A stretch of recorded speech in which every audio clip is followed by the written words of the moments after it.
All right. Welcome to Lion's Quest, 5th grade, Unit 4, Lesson 1 on Health and Prevention.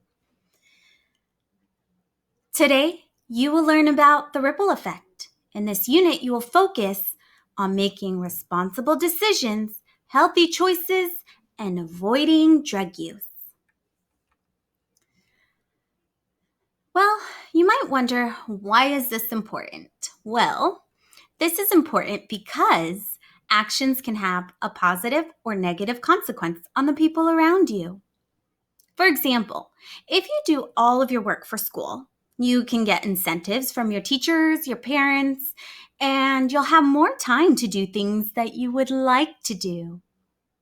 But if you do not do all of your work, you may get negative consequences, which can't be really fun, and it also may have less time with activities that you do enjoy.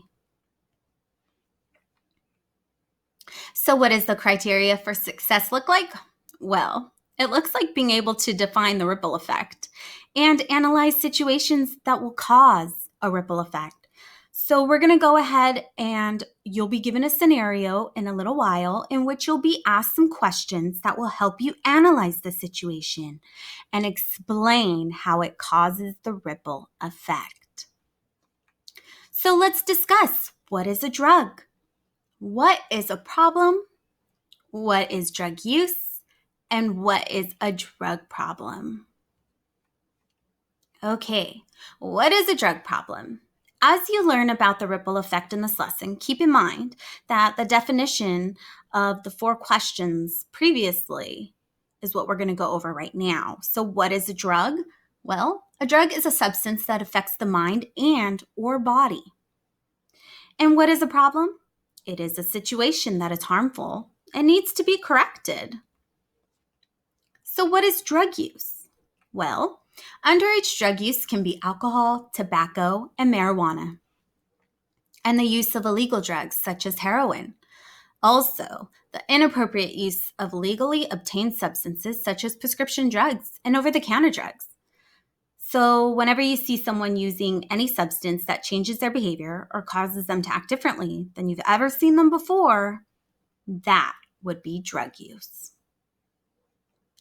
What is a drug problem? A drug problem is when someone's body or life is negatively affected by the use of a drug or drugs. So, this would be when a person's drug use is now affecting everyone around them, and it doesn't cause a problem only for him or her, but it causes a ripple effect on the rest of the family, friends, and community.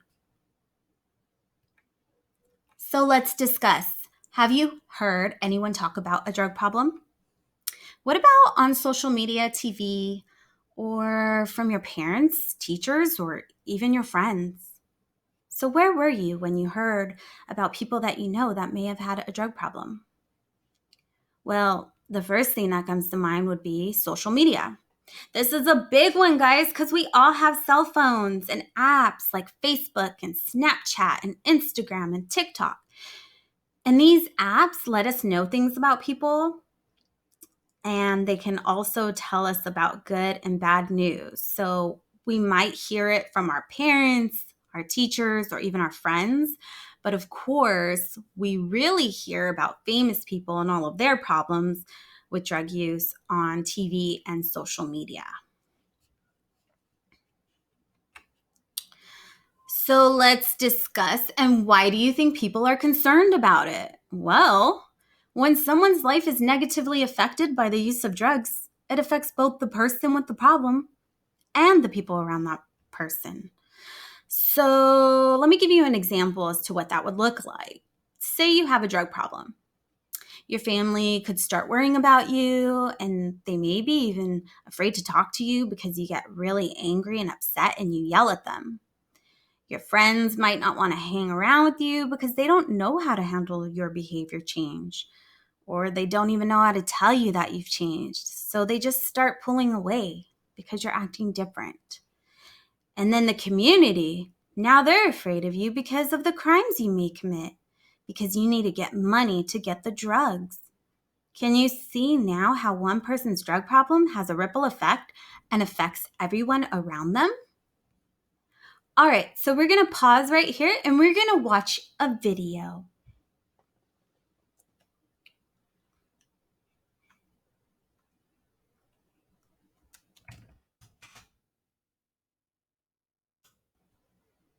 When I first started doing drugs, When I started using drugs, I didn't respect myself. I wasn't respecting myself.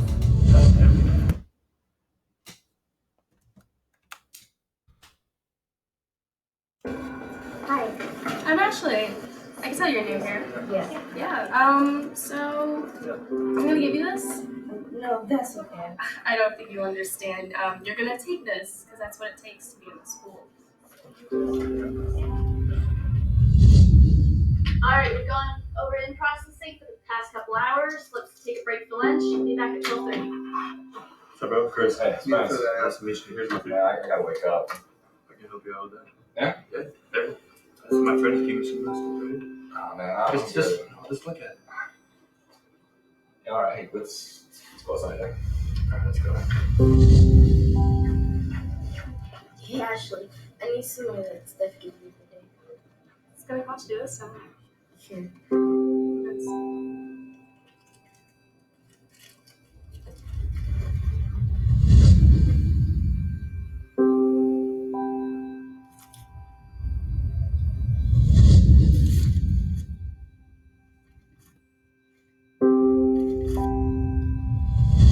Squad, attention!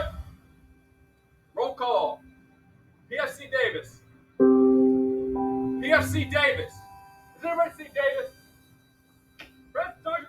Are you serious, Davis? Get on your face. Hey, so you're not showing up for practice anymore, and when you are here, your effort's not good enough. I'll try harder. Please don't hurt me off. You know, we just can't count on you.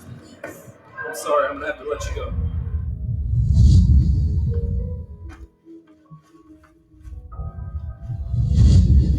Because your daughter is failing all of her mandatory classes, she's not going to graduate high school.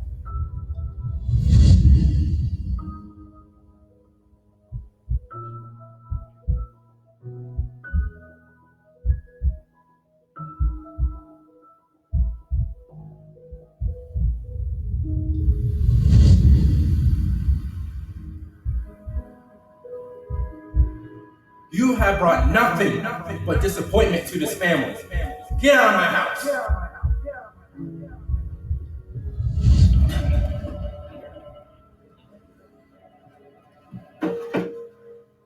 All right, PFC Davis, you know why you're here. My name is Special Agent Scott with Army Criminal Investigation Command. You have the right to remain silent. Anything you do or say can be used against you in a court of law. Do you understand? You have the right to an attorney. If you cannot afford an attorney, one will be provided to you. Do you understand? Would you like a lawyer at this time?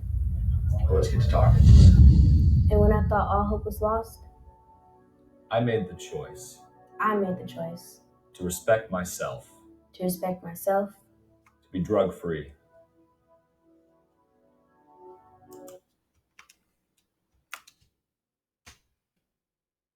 Okay, so what is the ripple effect?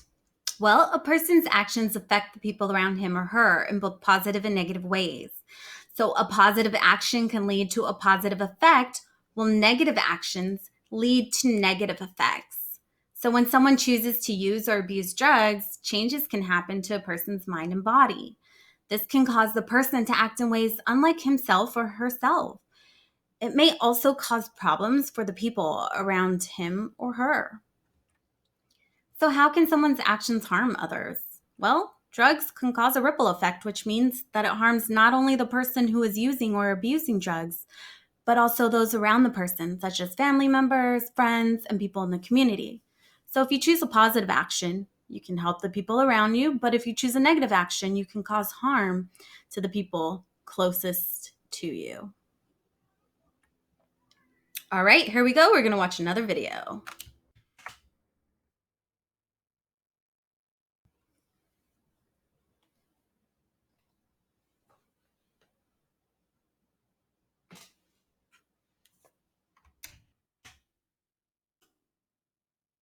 This year, I went through a torturous tradition that every high schooler must endure: health class.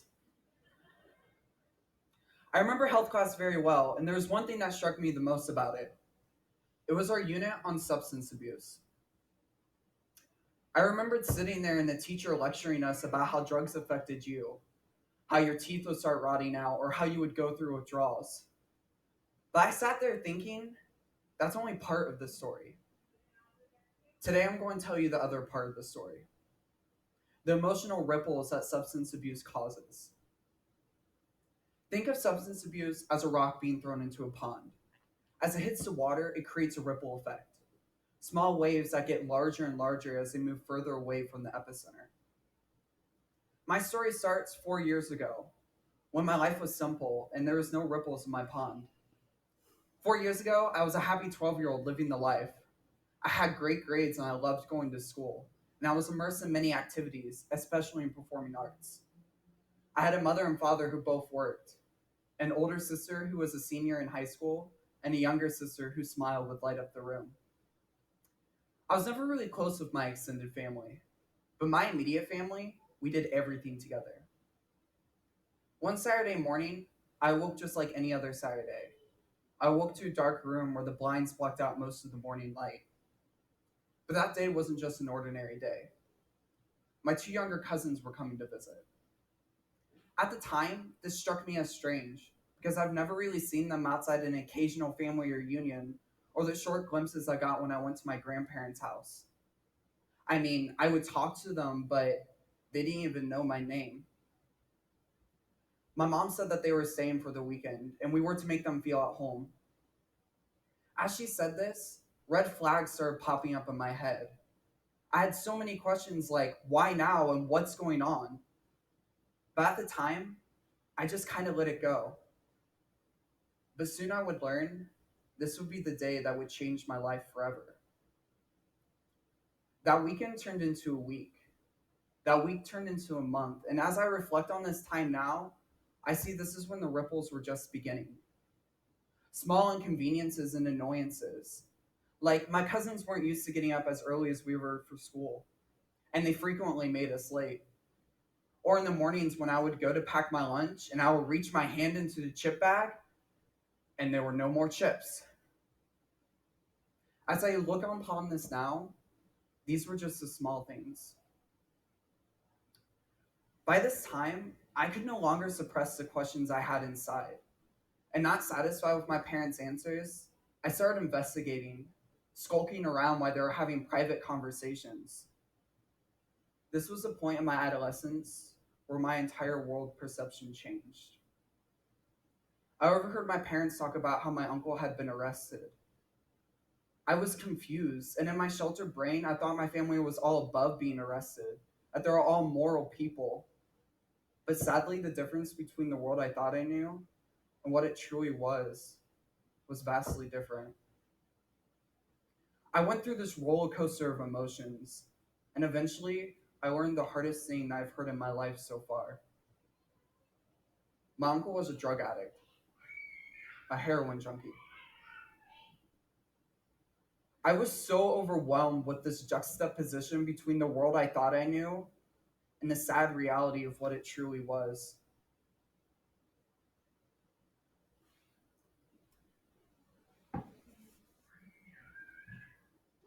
My mom started opening up to me and my older sister, telling us the stories of what truly was going on in our family. I would hear stories of how my cousins would go to bed every night in a bedbug-infested house. Or I would overhear conversations they would have with my mom where they were questioning her, saying, "There's not supposed to be bugs in my hair?" Or when they would roll up their arms and I would see the cigarette burns on them. I was so angry inside. I thought, how could anyone let this happen? I could feel the waves getting larger and larger around me, and I felt like I was being constantly knocked down with every new story I heard. Not even a year later, 2 weeks before Christmas, I awoke on another Saturday morning. But instead of sunshine waiting for me outside my window, it was the darkness of snow clouds moving slowly across the horizon. My mom and my sister were talking, and I could tell something was very wrong. My mom called me into my sister's room, shutting the door, and looked at me and said, "Your uncle died last night." I was shocked and confused, but the truly cruel part of it was, I didn't even feel sad. I'd become so used to the constant waves knocking me down that I didn't feel anything anymore. The only thing I could ask myself was, is this all over? But sadly, I was wrong. After my uncle's death, my family fell into anarchy. Where my life had been previously peaceful and happy, the new normal became angry family members breaking into our house and yelling at my parents, and fights over visitation and custody of my cousins. I'd become scared of what would happen next. Fear, sadness, and anger were all emotions I experienced as ripples moved through my family. I had become so apprehensive that I would go through situations in my head where I would have to kill one of my own family members in order to protect myself. All I had left was a mother who soon became ill and had to leave her job, a father who has to work nights just to keep us afloat, an older sister who went off to college and dreads coming home because of fights, a younger sister whose world was so scrambled that she shut everything out, threatening suicide, 2 younger cousins who were scared, and me, a then 14-year-old who stayed sane by throwing himself into extracurricular activities, spending 14 hours a day at school. And I have to say, if it wasn't for the overwhelming support I got from my friends and teachers, I don't know where I would be today. My story is nothing special.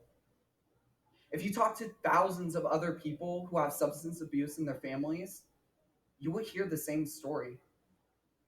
Mine is just one way events could unfold. There are people out there that were more affected than I ever was, who have experienced more devastation in their lives than we can even fathom. Already in 2017, 70% of autopsies done by Montgomery County have been drug overdoses.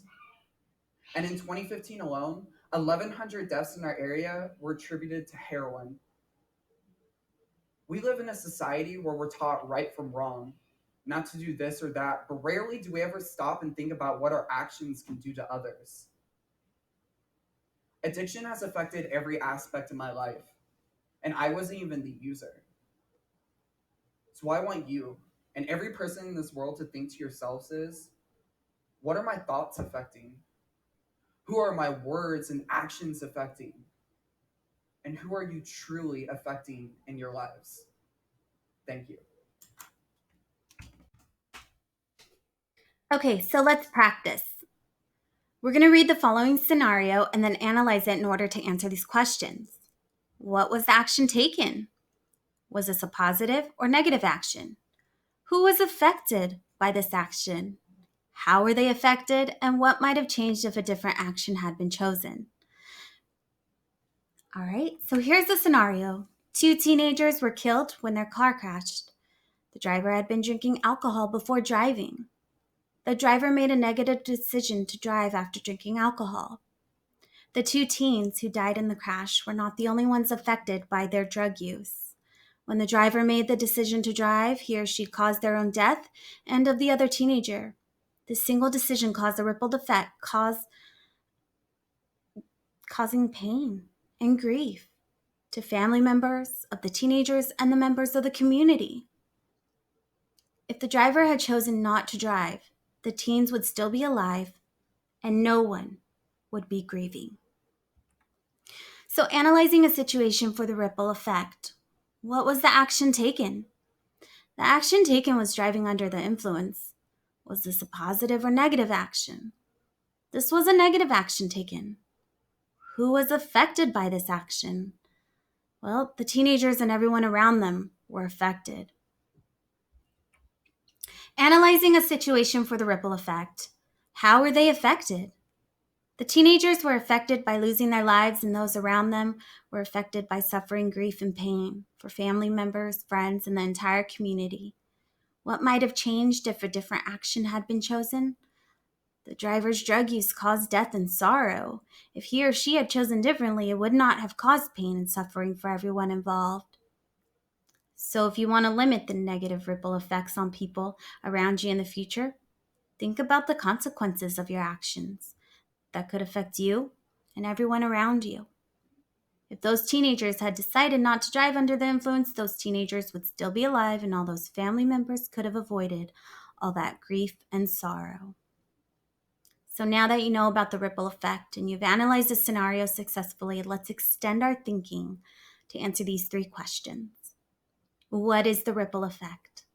Why is it important for a person to consider the ripple effect of his or her actions? And what do you think you can do to limit the negative ripple effects on the people around you in the future?